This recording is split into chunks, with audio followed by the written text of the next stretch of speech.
Bueno, y la situación en las unidades de cuidados intensivos sigue al límite.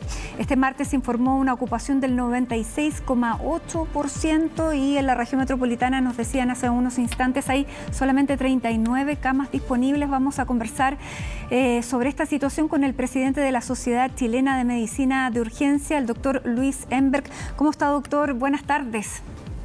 Hola, buenas tardes. ¿Cómo está? Bien, me imagino que menos cansada que usted. La situación está al límite y prácticamente durante toda la pandemia nunca habíamos tenido un nivel de ocupación en urgencia tan alto como el de ahora, el de hoy, ¿no es verdad? Sí, estamos con un nivel de ocupación bastante alto y eso se debe a que, a diferencia de la primera ola, no solo estamos recibiendo mucho paciente COVID, sino que además estamos recibiendo harto paciente con patología que no es derivada del COVID, como los infartos, accidentes cerebrovasculares, patologías abdominales, y eso hace que el sistema esté bastante al límite. Desde ese punto de vista, y lo veíamos hoy día en uno de los diarios que salía el doctor Ugarte diciendo, hoy día hubo un caso de un bombero que tuvo un accidente grave y no había dónde atenderlo, no había espacio. ¿Eso es lo que está ocurriendo en todos los servicios de urgencia? ¿Cómo está, por lo menos a nivel metropolitano, donde se están generando estas complejidades? Todos los servicios de urgencia están bastante al límite, están trabajando al límite de sus capacidades, tanto desde el punto de vista de infraestructura como desde el punto de vista de las personas. Y eso va a seguir así por lo menos durante esta semana y la próxima. Así que cualquier persona que sufre un accidente grave, la vamos a atender, la vamos a recibir, pero obviamente no en las condiciones ideales que uno le gustaría. Decae mucho la calidad de la atención cuando se llega a urgencia y no es posible acceder a una cama UCI. Los cuidados que recibe el paciente son los mismos. La expertise de la gran mayoría de los especialistas en medicina urgencia le permite manejar pacientes graves, pacientes agudos graves o pacientes con patologías crónicas descompensadas, pero la urgencia no es el lugar ideal. La urgencia, a diferencia de una unidad de paciente crítico, siguen llegando constantemente pacientes y el médico no solo se debe dedicar a los pacientes graves, sino también a los pacientes que están ingresando. Y eso genera de que no sea el lugar ideal donde los pacientes que requieren una unidad de paciente crítico deban estar. Y nosotros estamos capacitados para poder verlos, pero no es el lugar ideal y en la medida que mientras más tiempo estar en la urgencia, más riesgos para la salud del paciente.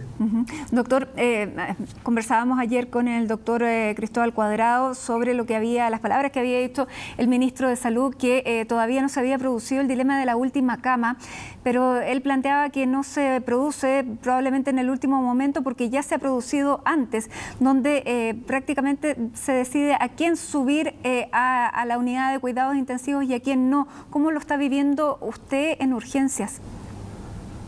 Lo estamos viviendo bastante al límite porque es cierto que existe una disponibilidad de cama muy escasa, estamos ya llegando al límite de la capacidad de los hospitales y nos estamos quedando en las urgencias nosotros con los pacientes abajo, y eso implica de que tenemos que dejar de atender de forma rápida a los pacientes que vienen con patologías de menor complejidad, y a la larga puede terminar en que uno de esos pacientes se enferme más o se agrave su patología y termine además necesitando una cama de paciente crítico.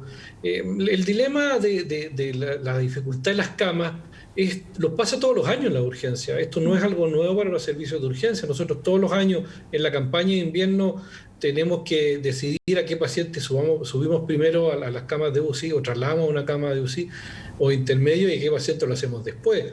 A pesar de que el flujo se mantiene constante, es bastante lento hacia esas camas y muchas veces nos vemos la dificultad que tenemos que atender a varios pacientes graves al mismo tiempo. Claro, ahora, doctor, ¿eso qué evidencia? ¿Que el doctor París está lejos de la realidad que están viviendo los centros de atención, que no, digamos, no ha tenido un contacto mayor con esas situaciones, que no están en los hospitales? ¿Cómo se lo explica usted?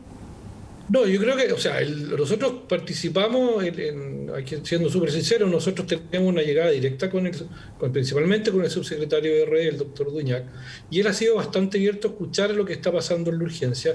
Lamentablemente, las pandemias sobrepasan a cualquier sistema de salud, y en este momento es lo que nos está pasando, que estamos llegando al límite.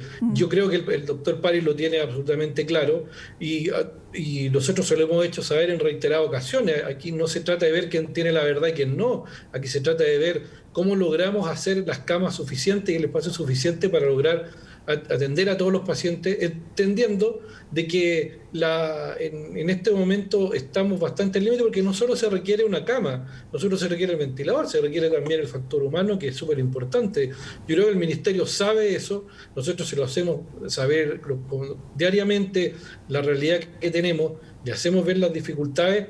Y yo creo que el Ministerio, como todas las personas que están en este momento en salud, como son el Colegio Médico, las distintas sociedades, estamos tratando de ver cómo sobrellevamos esta pandemia en un momento que está siendo difícil, básicamente porque nos vemos enfrentados a una población que está cansada ya de mantener las medidas preventivas, y más encima nos damos cuenta que no se quiere vacunar. Entonces nos ponen bastante aprieto, porque dependiente de que la autoridad, el personal clínico, los médicos, todas las personas que trabajan en la urgencia y en el sistema de salud quieran poder atender a todos, la gente no toma conciencia de esto porque está muy cansada, porque tiene que salir por distintos motivos.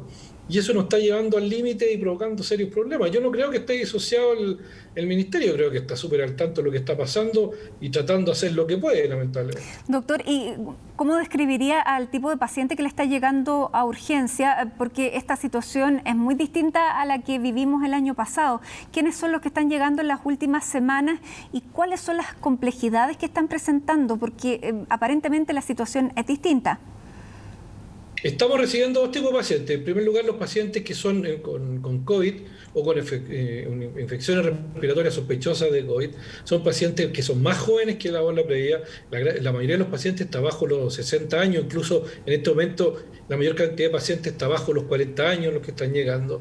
Siguen llegando pacientes, los pacientes que llegan con COVID, la gran mayoría está llegando no tan graves como se veía en la primera ola, que llegaban los pacientes más de edad, que llegan bastante al límite. Ahora llegan pacientes que aguantan un poco más, pero llegan con un nivel de gravedad importante, y lo único que hace que duren un poquito más es que son pacientes más jóvenes que tienen una mayor reserva. Ese es un tipo de paciente. El otro tipo de pacientes son pacientes más jóvenes, con enfermedades crónicas, y que llegan bastante complicados y que muchas veces hay que rápidamente intubarlos, y eso nos lleva a que empecemos a ocupar las camas de pacientes críticos. Y la otra población importante que estamos recibiendo son pacientes con patologías que no tienen relación con el COVID, y que son pacientes que también requieren cama de paciente crítico. Como les decía antes, son pacientes que tienen, por ejemplo, diabetes descompensada, que tienen patologías abdominales que requieren cirugía, o, por ejemplo, pancreatitis que requieren unidad de paciente crítico, infarto, accidentes cerebrovasculares. Están llegando, a diferencia de la primera ola, estamos recibiendo además pacientes con otras enfermedades. Entonces, de verdad estamos llegando al límite, y si esto sigue así, nos vamos a ver muy en aprieto en el corto plazo, y ojalá no lleguemos al colapso. Doctor, ¿cuál es la indicación para las personas que probablemente nos están viendo y se contagian de COVID? ¿Cuándo hay que ir a la urgencia? ¿Qué tiempo es posible esperar en una persona joven? Porque las personas jóvenes siempre esperan que la situación, por ejemplo, de ahogo se les pase. ¿Qué es lo que hay que hacer? Ahí lo más importante es que ocupen el espectro completo que ofrece el sistema de salud, desde los de más baja complejidad, cuando tengan solo síntomas menores, hasta llegar a la urgencia cuando tengan síntomas que son los síntomas de alarma. Una persona que tiene síntomas, lo ideal es que consulte precozmente para poder ver si para poder hacer el test de COVID y poder hacer un testeo y una trazabilidad y un aislamiento adecuado.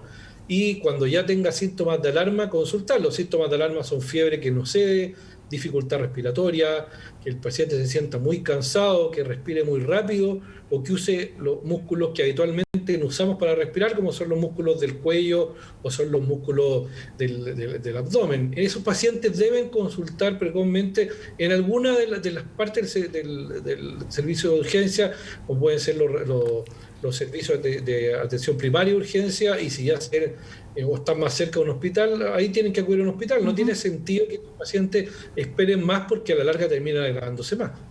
Doctor, finalmente, ¿cómo están los insumos de farmacología? Porque a nivel mundial se están notando faltas de stock. ¿Qué es lo que está pasando acá? Ayer también nos contaban que había pocos medicamentos para la sedación. ¿Cuál es la experiencia que tiene usted? Todavía nos quedan algunos, o sea, de momento nosotros no hemos recibido ningún reporte de los servicios de urgencia que digan que se quedaron sin elementos de sedación. Sí es cierto que en algún momento nos ha faltado algún tipo de sedación y hemos tenido que empezar a ocupar otro tipo de sedación a las cuales podemos no estar habituados. Lo mismo con los fármacos de bloqueo neuromuscular. Pero eso, de momento, tenemos la suerte de que aquí en Chile no hemos llegado al límite. El año pasado, en la primera hora, nos vimos en bastantes aprietos con algunos fármacos como que nos favorecen la sedación, y lo mismo bloqueo neuromuscular. Ahora hay un poquito más de stock, pero a la medida que esto siga aumentando, puede que se acabe. La gente tiene que entender que los recursos de salud no son infinitos, que tienen un tope, que en algún momento, si esto sigue así, no vamos a ser capaces de asumirlo. Bien, doctor Luis Semberg, muchísimas gracias por conversar con nosotros. Esto va creando conciencia, esperemos que la gente se vaya a vacunar. No hay razones para no hacerlo, no hay razones científicas, digamos, para no hacerlo. Muchísimas gracias nuevamente y bueno, y mucho ánimo para usted y para toda la gente que está trabajando en la urgencia, que son los primeros que reciben estos casos tan apremiantes. Que esté muy bien. Muchas gracias, que esté bien.